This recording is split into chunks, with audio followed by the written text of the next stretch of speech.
নন্দীগ্রামে তৃণমূলে উন্নয়নের পাঁচালী বনাম বিজেপির চোরেদের পাঁচালী। আপনারা জানেন সামনেই ভোট এবং সেখানে ভোটের আগে কর্মসূচি স্থির করছে সমস্ত রাজনৈতিক দল। যখন তৃণমূল তারা উন্নয়নের পাঁচালীকে সামনে আসছে, বিভিন্ন জায়গায় প্রচার চালাচ্ছে, তখন বিজেপির এবার স্ট্র্যাটেজি চোরেদের পাঁচালী। তৃণমূলে উন্নয়নের পাঁচালীর পাল্টা এবার নন্দীগ্রামে চোরেদের পাঁচালী লেখা ট্যাবলো নিয়ে প্রচার বিজেপি। তুমি জানো যে রাজ্য সরকারের তরফ থেকে যে উন্নয়নের পাঁচালী যেটা রাজ্যের বিভিন্ন এলাকাতে ঘুরে বেড়াচ্ছে, একই রকম ভাবে কিন্তু নন্দীগ্রামের বিভিন্ন এলাকাতেই সেই হচ্ছে উন্নয়নের পাঁচালী যেটা রাজ্য সরকারের তরফে সেরকম ভাবে কিন্তু প্রচার করছে। গতকালই রাজ্যের বিরোধী দলনেতা শুভেন্দু অধিকারী দাউদপুর থেকে তিনি যে একটি কর্মসূচিতে অংশ নিয়েছিলেন, সেখানে কিন্তু তিনি ঘোষণা করেছিলেন যে আগামীকাল অর্থাৎ আজ থেকে নন্দীগ্রামের বিভিন্ন এলাকাতে চোরেদের পাঁচালী করা হবে। এবং সেই রকম ভাবে দেখা গেল প্রায় 30টি টোটোতে করে রীতিমতো বিজেপির সেখানে পোস্টার সিম্বল লাগিয়ে এবং সেখানে এইরকম ভাবে একটি গান তারা বাজিয়ে বাজিয়ে বিভিন্ন এলাকাতে যাচ্ছেন। এবং যেটা বিজেপি কর্মীরা বলছেন যে রাজ্য সরকারের অর্থাৎ তৃণমূল সরকারের যেরকম ভাবে উন্নয়নের পাঁচালী, পাল্টা তারা কিন্তু এরকম ভাবে চোরেদের পাঁচালী এই নাম দিয়েই কিন্তু তারা বিভিন্ন এলাকাতে প্রচার করছেন। এবং তুমি জানো যে বেশ কয়েকদিন আগে নন্দীগ্রামের এই ভেকুটিয়া এলাকায় এই রাজ্য সরকারের যে উন্নয়নের পাঁচালী ট্যাবলো সেটা ভাঙচুরের অভিযোগ উঠেছিল বিজেপি কর্মীদের বিরুদ্ধে, এবং বাড়িতে গিয়ে একজনকে ধরপাকড় করা হয়। এবং সেই ধরপাকড়কে কেন্দ্র করে কিন্তু রাজ্যের বিরোধী দলনেতা শুভেন্দু অধিকারী রীতিমতো থানাতে গিয়ে তিনি বিক্ষোভ দেখিয়েছিলেন। তারপরে যেটা কার্যক্ষেত্রে দেখা গেল যে রাজ্য সরকারের উন্নয়নের পাঁচালীর পাশাপাশি বিজেপির তরফ থেকে কিন্তু চোরেদের পাঁচালী এরকম নাম শীর্ষক একটি ট্যাবলো যেটা নন্দীগ্রামের বিভিন্ন এলাকাতে কিন্তু ঘুরে বেড়াচ্ছে। একেবারে বিটন তৃণমূলে উন্নয়নের পাঁচালীকে এর আগেই কটাক্ষ করেছিলেন বিরোধী দলনেতা শুভেন্দু অধিকারী, আর এবার একেবারে ট্যাবলো নিয়ে প্রচার করছে বিজেপি।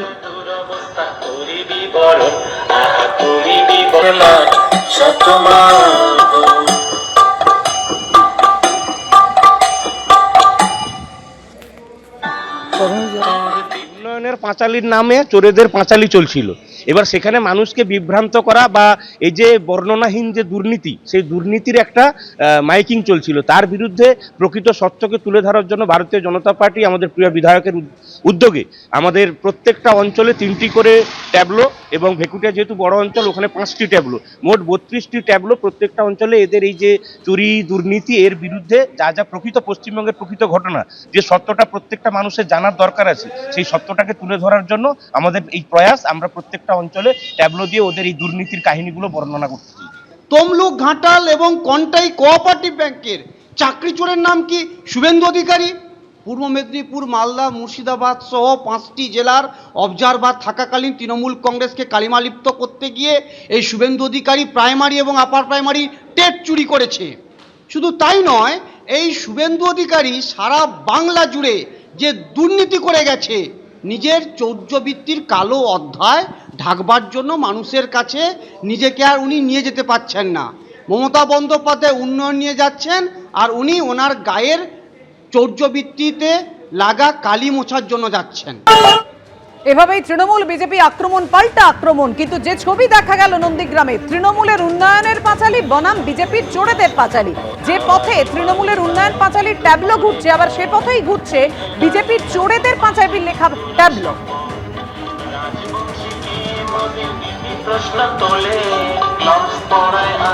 কি বলেছেন শুভেন্দু অধিকারী, শশী পাজাই বা কি বলেছেন?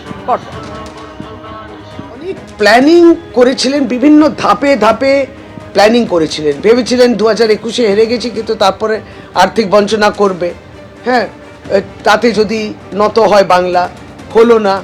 তারপরে লোকসভার আগে এই সিএ বিষয় নিয়ে তো তারা রুলসটা চালু করলেন, যে মতুয়া সম্প্রদায় ইত্যাদি একটা প্রভাবিত করা যায়। লোকসভার রেজাল্টটা খারাপ হয়েছে এবং সর্বভারতীয় ক্ষেত্রে খারাপ হয়েছে। সংবিধান পাল্টানোর তাদের গেমটা, সেটা হলো না প্ল্যানটা।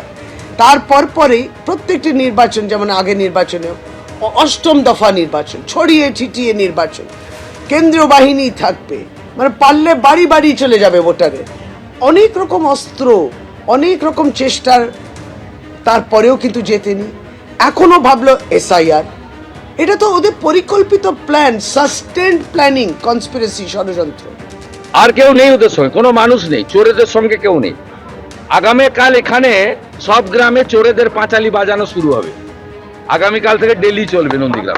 এসআইআর এ অনিয়ম, ফের মুখ্য নির্বাচন কমিশনারকে চিঠি দিলেন মুখ্যমন্ত্রী মমতা বন্দ্যোপাধ্যায়। গণেশ কুমারকে চিঠি দিলেন মমতা বন্দ্যোপাধ্যায়। এনুমারেশন পর্বে যুক্ত থাকলেও বিএলএদের শুনানিতে থাকতে দেয়া হচ্ছে না। শুনানিতে বিএলএদের অনুপস্থিতি এসআইআর এর স্বচ্ছতা ও নিরাপত্তা নিয়ে প্রশ্ন তোলে। মুখ্য নির্বাচনী কমিশনার গণেশ কুমারকে চিঠি দিলেন মমতা বন্দ্যোপাধ্যায়। এনুমারেশন পর্বে যুক্ত থাকলেও বিএলএদের শুনানিতে থাকতে দেয়া হচ্ছে না। চিঠিতে আর কি লিখলেন মমতা বন্দ্যোপাধ্যায়, কথা বলবো। আমাদের সঙ্গে রয়েছেন আমাদের প্রতিনিধি রাজর্ষী দত্তগুপ্ত। রাজর্ষী, দেখো, গতকালের তারিখে মুখ্যমন্ত্রী গণেশ কুমারকে, জাতীয় নির্বাচন কমিশনারকে এই চিঠি লিখেছেন এবং 4 পাতার দীর্ঘ চিঠি। তার ছত্রে মুখ্যমন্ত্রী এসআইআর এর যে প্রক্রিয়া, সেই প্রক্রিয়াকে অপরিকল্পিত, অদূরদর্শী এবং বিভিন্ন ভ্রান্তিতে ভরা সেটার উল্লেখ করেছেন এবং তিনি বিভিন্ন উদাহরণ, বিভিন্ন বিষয়গুলোর উল্লেখ করেছেন এবং তিনি বলেছেন যে এর আগেও বারবার তিনি চিঠি দিয়ে সতর্ক করেছেন কমিশনকে, ভুল ভ্রান্তিগুলো শুধরানোর কথা বলেছেন। তিনি নভেম্বর মাসে চিঠি দিয়েছিলেন, তিনি ডিসেম্বর মাসে চিঠি দিয়েছিলেন, সেইগুলোরও উল্লেখ করে মনে করিয়ে দিয়েছেন এবং তারপরে তিনি লিখেছেন যে এই অনিয়ম, ভ্রান্তি, অপরিকল্পিত একটা দিশাহীন ব্যবস্থা, সেইগুলো যদি দ্রুত পদক্ষেপ না কমিশন করে, যদি না কারেকশন করে, তাহলে কিন্তু এই গোটা প্রক্রিয়াটা বিফল হবে, ব্যর্থ হবে এবং সেটা গণতান্ত্রিক ব্যবস্থার মধ্যে কিন্তু সেটা সমস্যাজনক। তো সেই কারণে তিনি আবার এই চিঠি লিখছেন কমিশনকে সতর্ক করতে, কমিশনের দৃষ্টি আকর্ষণ করতে, যে ভ্রান্তি, ভুল গুলোর জন্য সাধারণ মানুষের হয়রানি হচ্ছে বলে বলা হচ্ছে, সেইগুলো যাতে কমিশন পদক্ষেপ করে, শুধরে নেয়, সংশোধন করে এবং এই অপরিকল্পিত ব্যবস্থা, অর্থাৎ এসআইআর প্রক্রিয়াটাই অপরিকল্পিত এবং তার কোনো প্রস্তুতিহীন, আগের কোনো প্রস্তুতি ছিল না, এইটা বারবার মুখ্যমন্ত্রী তার চিঠিতে উল্লেখ করেছেন এবং এইরকম ভাবে চালানো একটা প্রক্রিয়া যে মানুষের অসুবিধা করছে এবং গণতান্ত্রিক প্রক্রিয়াতেও একটা প্রতিবন্ধকতা সৃষ্টি করছে, সেইটাও তিনি এই চিঠিতে উল্লেখ করেছেন এবং বিভিন্ন শান্তির উদাহরণ দিয়ে উল্লেখ করে সেইগুলো তিনি পদক্ষেপ করতে অনুরোধ করেছেন নির্বাচন কমিশনকে। ধন্যবাদ তোমায়। এবিপি আনন্দ, এগিয়ে থাকে, এগিয়ে রাখে।